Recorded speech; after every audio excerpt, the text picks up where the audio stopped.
Hey there, Falcons. Mr. Willis here, and I'm taking a moment to come to you from my mobile command center, aka the garage, to point out a cool Google tool that some people I think just aren't always aware is available. So, this is called Version History. It is available in a number of different Google Workspace apps, such as Slides, Docs, Spreadsheets, Jamboard, probably a couple others that I'm missing.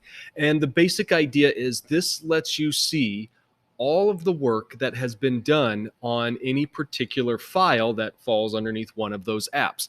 This is a really useful tool. Some of you might remember in days past, there were certain things that you would do to a Word document or something like that, which kind of destroyed the document. You know, if you accidentally saved a blank page over what was there before you, there wasn't much that you could do if you went back and noticed a mistake later that you had done this, your document was gone, you had to restart from scratch. And basically all I could do as a teacher was tell my students, actions have consequences and you just have to try and learn from that and do better next time.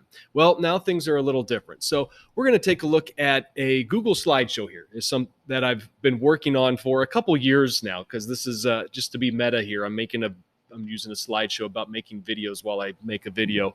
But this is just a slideshow I've updated a number of times.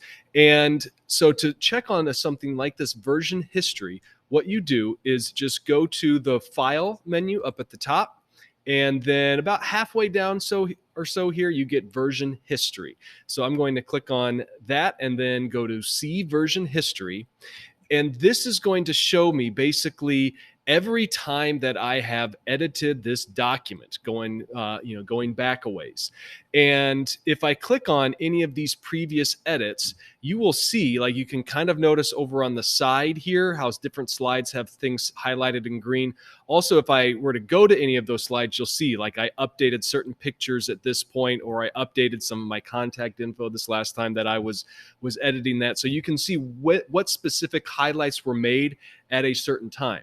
Now then, I can even drill down deeper. If I click the little arrow next to any one of these dates, you will see like multiple time signatures, almost getting down to minute by minute of the different changes that were made. So it's very easy. There's a lot of things you can drill through to find exactly what happened. And if you're trying to look up an earlier version of the document, or what I've seen happen a couple times this year, you accidentally deleted big chunks of it and you want to just get back to before you deleted all of that stuff instead of trying to retype it all in, of course. Now, if you find a version, you realize, oh yes, this is what I wanted it to look like. This here, not what I had before. All you need to do is then click on Restore this version, and it will take you back to where you're looking at the document, but it's going to be that previous version of the document. And from there, you can then go about editing again, and all will be well. Now, I should point out, that's it. That's all there is to it.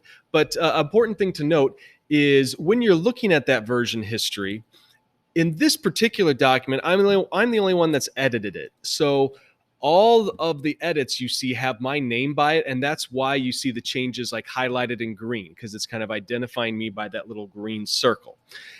If you have multiple editors on a document, every change that is made will have the person's name that made it next to that change, and even highlight them all with a different color so you can tell them apart. So that means if you are, if you're working on a document, potentially even with a couple people, and you put something in there and it's in an old version and even gets changed, would we still be able to see that change was made by you at a certain point? Yep. Well, what if you're messing around, you wrote something like inappropriate on the document and then you thought better of it and erased it? That's not going to show up in the version history anymore, is it? Yeah, it is. So kind of going back to the lesson, you don't have to deal with the whole idea of your document being completely destroyed, but actions do have consequences. So do think before you type is always a good idea to have. So that's that. Hopefully you find that useful. As always, you can contact me, which actually my contact is on there, willis.walker@gcmsk12.org. If you have any questions, I am here to help.